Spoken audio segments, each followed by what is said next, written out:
Dr. Jerome Corsi is on your screen. He's in Cleveland, and you started a bit of a firestorm on the radio talk shows this week. What was it all about?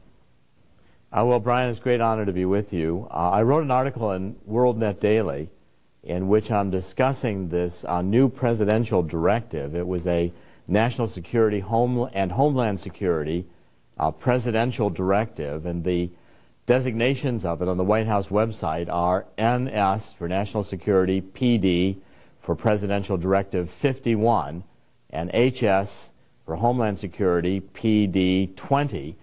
And Brian, what it did is it defined a national emergency in a very broad terms.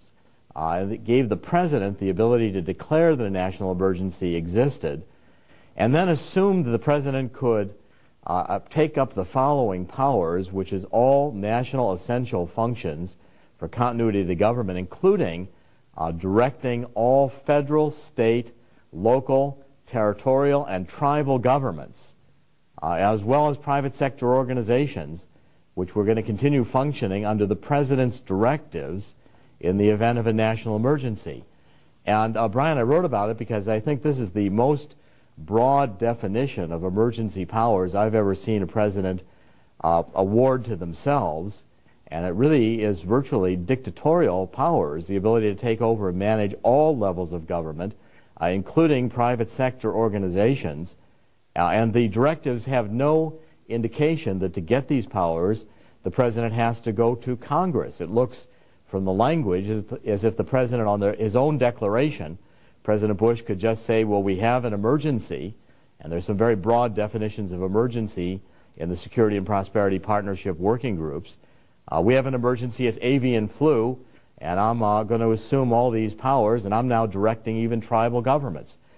So, Brian, I think it was a very alarming directive. The White House press release included no discussion of why the directive was issued today and what it's about. I called the White House Tony Snow's office in preparing for the article, and they declined to comment. So I published the article and said it's really a power grab, and it's quite an alarming usurpation of emergency powers. Now, I first heard it on Bill Press's radio show. He has a radio show that's 6 to 9 a.m. that's heard here in Washington, and he was all upset. He calls himself a progressive, a liberal. What have you found on these talk shows? Who's more upset about, the liberals or the conservatives? Well, I think, Brian, it's across the board. I think there's a great number of conservatives who are now worried that President Bush is acting in ways that are outside the Constitution, that he's not being careful or attentive to taking the appropriate steps to make his decisions and reasoning clear. I mean, this comes on the heels. This was done on May 9th. It was signed. On April 30th, President Bush, again without congressional approval, signed an agreement with the European Union in which he created a transatlantic economic council, a new cabinet-level office, again no congressional approval of the office being created, with the idea to economically integrate us with the European Union. And it was co-signed by Chancellor Merkel of Germany and the head of the EU. I mean, a ceremony in the White House, again without consultation of Congress at all. We see right now this new Kennedy, McCain immigration bill that came out of a closed compromise conference in the White House, and the White House wanted to have a vote on this virtually before any senators could read it. So there's a great deal of concern, I think, on both liberals and conservatives. The president's taking powers onto himself that don't have a basis in the Constitution, and this idea of emergency powers is particularly frightening because students of history will remember that even in ancient Rome, the consuls who wanted to become emperors or dictators declared emergencies, and then they said, well, they were the emperor in charge of solving the problem. And these directives, NSPD 51 and HSPD 20, allow the president to take over the management of all executive branches of government down to the tribal level, plus operate private sector organizations. I've never seen any definition like this in any document I've looked at in presidential history. Dr. Jerome Corsi, a Harvard PhD from 1972, is talking to us this morning from Cleveland. Let me show you, I don't know if you can see what we have here, but on May the 10th, the Washington Post thought that this was important enough to put only on page 13, or I think page 12. And they're not alarmed by it. That Bush changes continuity plan, administration, not DHS, would run shadow government by Spencer Sue. President Bush issued a formal national security directive yesterday ordering agencies to prepare contingency plans for a surprise decapitating attack on the federal government and assigned responsibility for coordinating such plans to the White House. The prospect of a nuclear bomb being detonated in Washington without warning, whether smuggled in by terrorists or foreign governments, has been cited by many security analysts as a rising concern since September 11, 2001 attacks. Why? And the rest of the media they haven't addressed this, don't seem to care about it. Why are you so upset and they're not? Well, I think, Brian, you just hit on reasons why C-SPAN is watched by an increasing number of people. I know that at WorldNet Daily, where I've been writing as an investigative reporter now for several years, we're getting 8 or 9 million viewers, distinct viewers every month. 50, 60 million page views a month. The reason is that the mainstream media does not seem to be covering issues which are of deep concern to the American people.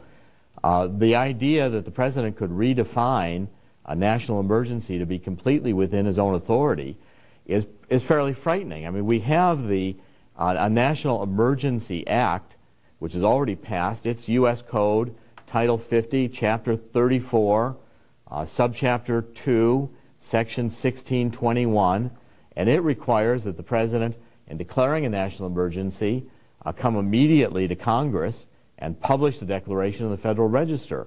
This new National Security and Homeland Security Directive, National Security Directive 51 and Homeland Security Directive 20, have no requirement to go to Congress and say nothing about how this directive complies with or supersedes the National Emergency Act requirements to notify Congress. It seems to me it supersedes it, and that's particularly frightening because you've got the ability of the executive. Our founding fathers were well aware of what the ancient Romans used to do. If they wanted to define these kinds of emergency powers into the Constitution, they could have done it. We just got rid of, at that point, King George III in England, and the founding fathers wanted to balance in a limited constitutional republic the power of the executive. And I don't think the American people are ready for King George W. Bush to undertake these kinds of authorities without some very thorough discussion in the public debate. Let me, before we grab a call, bring our audience up to date on your background. You were very much involved in the 2004 campaign. You were the co-author, I believe, with John O'Neill, of Unfit for Command. Am I right so far? Yes, that's correct. I co-authored that with John O'Neill and worked with the Swift Boat vets to tell their story. On the Wikipedia site under your name, they say that in January of 2005, you told the Boston Herald that you planned to bid for John Kerry's seat in Massachusetts in 2008, and then you stated also you would run for as a Republican or an independent. Is that still active? My wife vetoed that. She did not want me moving up to Massachusetts to run against John Kerry. She thought it would be a losing effort in Massachusetts. Besides, she likes living in New Jersey. The Constitution Party right now is the National Veterans Coalition is trying to draft me to be their presidential candidate in 2008, and I'm considering it. I will not go to Massachusetts and run against John Kerry, but I am actively talking with the Constitution Party. And I've not been a Democrat or a Republican. I've never, to my knowledge, been registered with either party. I've certainly not been an active participant in either. I joined the Constitution Party, but that's my affiliation. I don't consider myself either a Republican or a Democrat. We had a hard time finding somebody to talk about what you are talking about on the, from the other side, but John Fortier will join us by phone at the bottom of the hour. He's from Continuity of Government Commission, and we'll just get his take on it. But let's go to the phones. Where's home originally? I was born and raised in Cleveland. It's nice to be back in Cleveland today. Where's your home now? My home now is in New Jersey. We live close to Morristown, New Jersey, North Central Jersey, and I've lived there now going on to about 18 years. You can find all of this that we're talking about on our cspan.org website, or you can get it at what's the actual worldnewsdaily.com? WorldNetDaily. WorldNetDaily.com or WND.com. Thank you. WorldNetDaily.com.